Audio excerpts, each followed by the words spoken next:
আমাদের সাথে আমাদের প্রিয় সহকর্মী চৌধুরী সাইমা ফেরদৌস আমাদের ইনস্টিটিউট অফ বিজনেস অ্যাডমিনিস্ট্রেশন থেকে। উনি সংক্ষেপে তার অনুভূতিটি বলবেন। আসসালামু আলাইকুম সবাইকে। আমার বলবার অনেক কিছু আছে, সংক্ষিপ্ত করার কথা আমি খেই হারাচ্ছি আমি কোনটা বলবো আর কোনটা বলবো না, সেটা আমার ঘৃণা। আজকে আমার কিছু প্রশ্ন আছে সবার কাছে, দেশবাসীর কাছে তো করবো না, যাদের কাছে করবার তারা বুঝে নিবেন। আমি ইতিহাসের শিক্ষক না, কিন্তু ইতিহাস জেনে বড় হয়েছি। আমার জন্ম ৭১-এর পরে, কিন্তু বই খাতা থেকে সরাসরি যুদ্ধে ভাষা আন্দোলনে যারা অংশগ্রহণ করেছিলেন তাদের কাছ থেকে শোনা শিক্ষা থেকে জানি মুক্তিযুদ্ধের চেতনা কি, ভাষা আন্দোলনের চেতনা কি ছিল।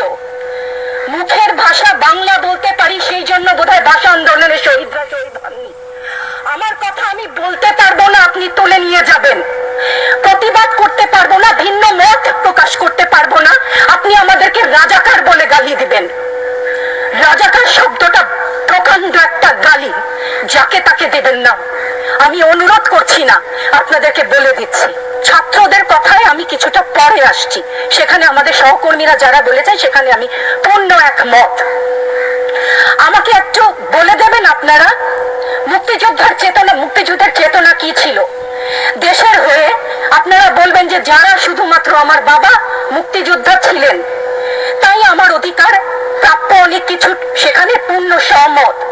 কিন্তু এর পরবর্তী কাল থেকে আজ পর্যন্ত যে সমস্ত মানুষ দেশের বিভিন্ন জায়গায় বিভিন্ন ক্ষেত্রে নিজের স্বার্থ বলিদান দিয়ে দেশের জন্য কাজ করে যাচ্ছে, সব পথে উপার্জন করছে, টেবিলের তল থেকে 10 লাখ 5 লাখ টাকার কোটি টাকা তো বাদই দিলাম না, সেই সমস্ত লোক সম্বরণ করছেন, তাদের মুক্তিযোদ্ধার চেতনা কি কিছু অংশে কম? সেই প্রতিবাদ করলে আপনি আমাদেরকে বলবেন রাজাকার।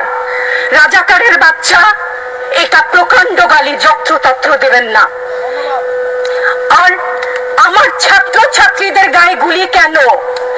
আমি এখানে কেন দাঁড়িয়েছি, কেন আজকে কথা বলছি?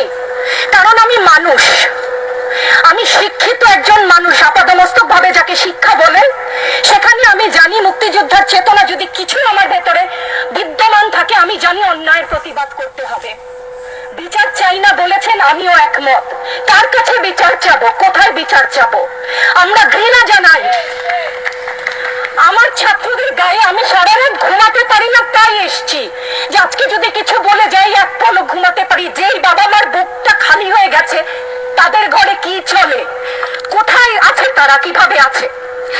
আমার ছাত্রছাত্রী, আমাদের মেয়ে ছাত্রছাত্রীদের উপর যে লাঞ্ছনা হয়েছে, তার বিচার বিধাতা করবেন, তার বিচারের জন্য আমরা নেমেছি। আপনারা আমাদের মুখ বন্ধ করতে পারবেন না। মুক্তিযুদ্ধের চেতনা থেকে জানি আমরা জন্মেছি একবার, মরবো একবার। ভয় দেখাবেন না। ছাত্রছাত্রীদের উপর জুলুম বন্ধ না করলে পরিণতি ইতিহাস বলে দেয় কারোর জন্য ভালো হয় না।